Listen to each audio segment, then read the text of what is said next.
You know the drill by now. Power rankings, Monday. Made this promise on stream that we're going to do Monday power rankings. So here are said power rankings. Just got Either Left Live with Nick. Another great show. So if you haven't, go watch that. Go and watch that. I'll leave the link in the description as always. A lot of good games. You know, if you want to hear my in-depth analysis on each game, go and check out that. Because I go for about an hour. And, I let it go a few times. I was not shy with what I saw about certain games. But let's just get straight into the power rankings. Don't want to spend too much time dilly-dallying. Let's just get straight into it. Alright. No surprise. Helvetic is still last. They lost 33-10. They lost to the Raiders, which are a good team, so you got to put some credence on that. But they've just lacked kind of heady offensive flair. Like the run game is not cooking at all. 7 yards was their leading running back yardage number, which is nowhere near good enough if they want to succeed at the top level. Carl Nakin's doing what he can. He threw the ball 42 times, got 212 yards, 1 interception. I like what Spiller's bringing. Spiller, to me, is showing flashes, showing potential. I kind of like what he's bringing in as a possible number 2 receiver behind Anthony fucking Brown. But they need the rushing. They need the offensive line. The offensive line is still poor. Like, that's been the thing for weeks. So every single time we talk about Helvetic Mercenaries, we talk about the offensive line. It's still the same. It's exactly the same situation. They lost convincingly to a pretty good team, hence why they are still at 17th. 16th, Prague Lions, another loss. Another big loss. They got absolutely battered in their game against the Vienna Vikings. Score of 42-3. Tough one. Very, very tough one. Now, Prague have had a lot of injuries to their Americans. They've been unfortunate in that regard. Same thing as Helvetic though. Offensive line. Every week we're talking about how poor it is. They only gave Tyrese Johnson-Fisher 3 carries. You're giving your E import running back. If you're going to have an E import running back, you're going to give him 3 carries? It's odd. Henry III only got 1 catch as an A receiver. Radim Kadiu's got a lot of the ball, but inaccurate by Kyrie Lyles. Again, he doesn't really have much time. Defensively, they got torn apart because Vienna are an incredible team. So that's why I'm not putting too much weight on it. They do move down one position because they got, handed a fucking 39-point deficit. But they also got beaten by a very, very good team. So it's kind of hard to slate them too much because, a lot of the guys in the top, bottom half aren't really going to do much against them. Going up 1 for Hervar. The only reason they've gone up is because they scored slightly more points than Prague did. I didn't want it to keep exactly the same order. They had a little bit less of a point differential. They lost 44-12 rather than 42-3. That's the only reason they are above them at all. Jack Mangle threw an interception that Devin Burrell returns. It's good to see him back on form. 56 attempts at passing. He actually did complete 29 of them, to his credit. Mainly to Robitaille, got 11 grabs. Toth got 9. Roland got 4. I talked about this a bit on the ELF Live, and I'll expand on it here.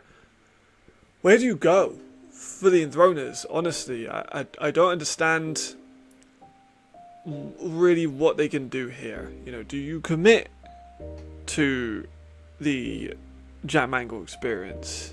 He is playing all right, but he's still a young quarterback. Do commit to him, plug and play him for the next 5 years.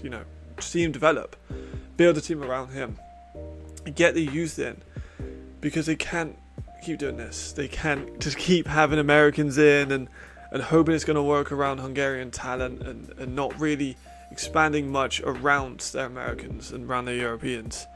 The defensive line A's, I don't think it's worked. Javier Regan, he's an exceptional player. He got another sack today. Crenshaw got half a sack, but it's just extremely limiting to have only defensive line talent. They need more. They can't rely on that as a long-term problem. I think it's a short-term bandage maybe to get a sack on a fucking fourth and quartered fucking injury there is the season for them. Like it's kind of hard for them to raise up much from this. Those three haven't won a game yet. Prague have never won a game in the ELF that wasn't given to them by the Leipzig Kings situation. Helvetic have won previous, but they've lost both games to the Dragons now, so that's two of their opposition. Like two teams they could beat is Milan and Barcelona, and they lost currently to both of those. Speaking of which, Barcelona fall down 1. They lost to Milan in a close kind of affair, 27-18. Milan looked like they're picking up a bit of steam. Jock Crawford torn apart, but with Barcelona, run game still wasn't there. Hamza got 21 yards and 11 carries, which isn't good enough. Monton only 16 yards for their carries, not good enough. They didn't really have much receiving. They had injuries again, as every team does, but Levi Lewis had to go for 98 yards to the ground himself. Went just a touch over 50%, but wasn't, in a very accurate quarterback.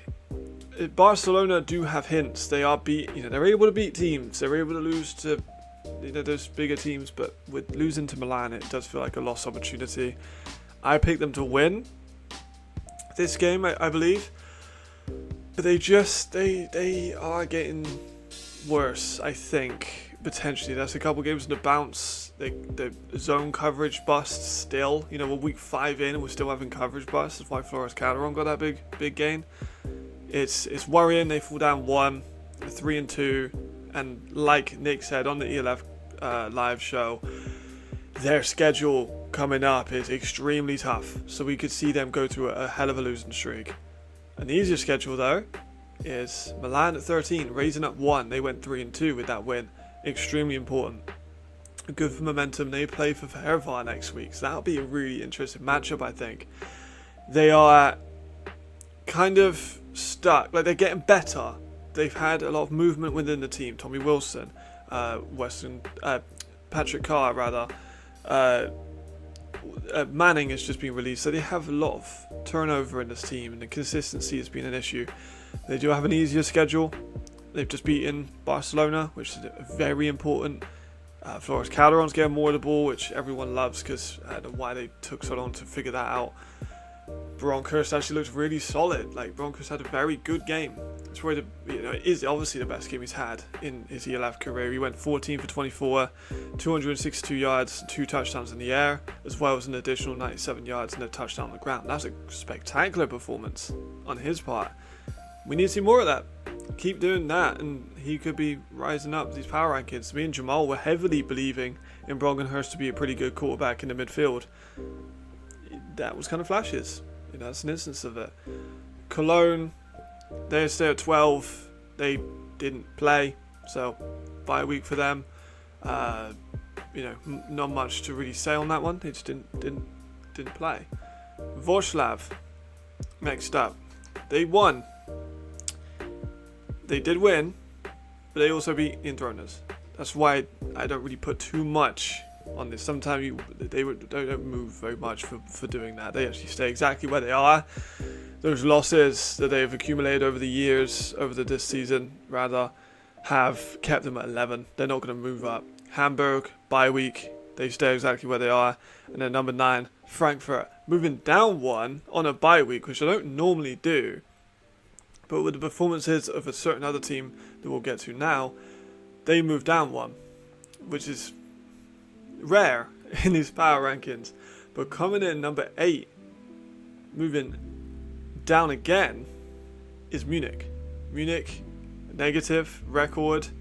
They lost again to the Surge in a conference game. Didn't look particularly close. 38-22 the final score.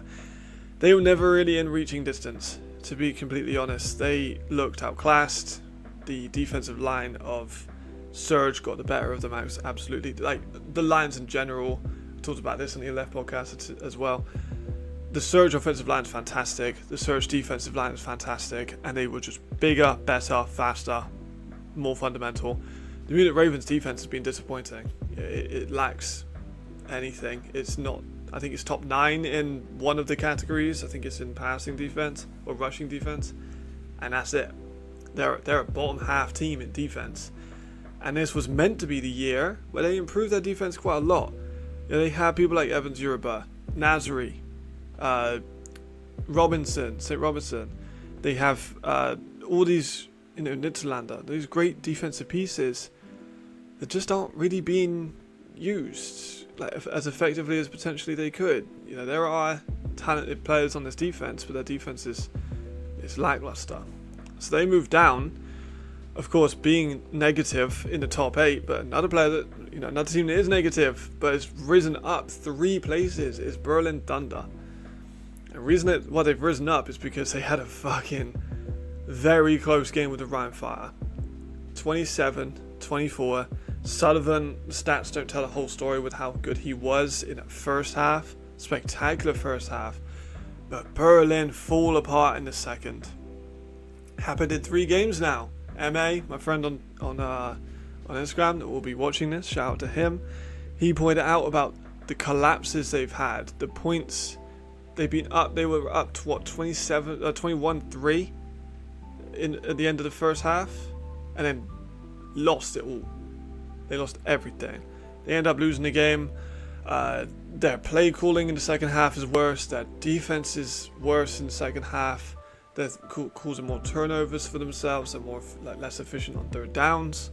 They just fall apart massively. And I know this is very negative for someone who's risen up 3 rankings. The positives: the run game finally got started. The offensive line is one of the better units in the league.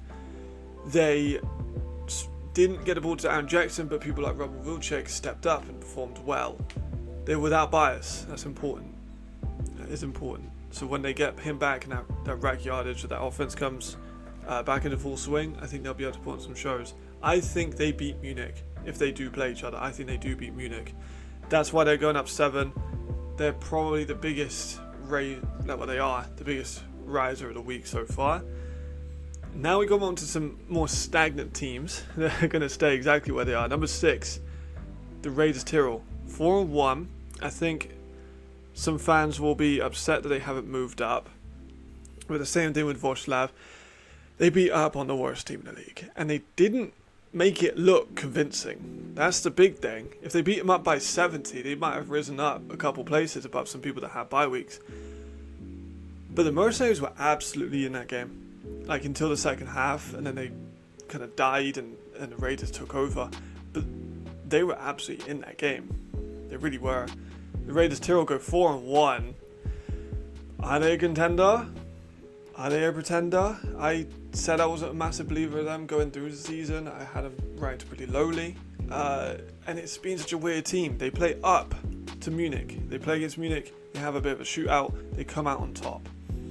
They play the Mercenaries, and they look worse. So they play up to their competition, they play down. They are 4-1. In a different reality, they are not 4-1, but this one, they're going to remain at 6. They don't move after a pretty unremarkable victory. It didn't have many statement games. The run is getting more involved. Marco Schneider got a lot more of the ball, which I'm happy that he got that opportunity to shine a little bit more. And Cozy Perry looks like he's settling in nicely. He isn't setting the world on fire just yet, but he's getting there. And number 5, Paris Musketeers didn't play. Another bye week for them. They've been quite unfortunate with their early bye weeks, to be honest.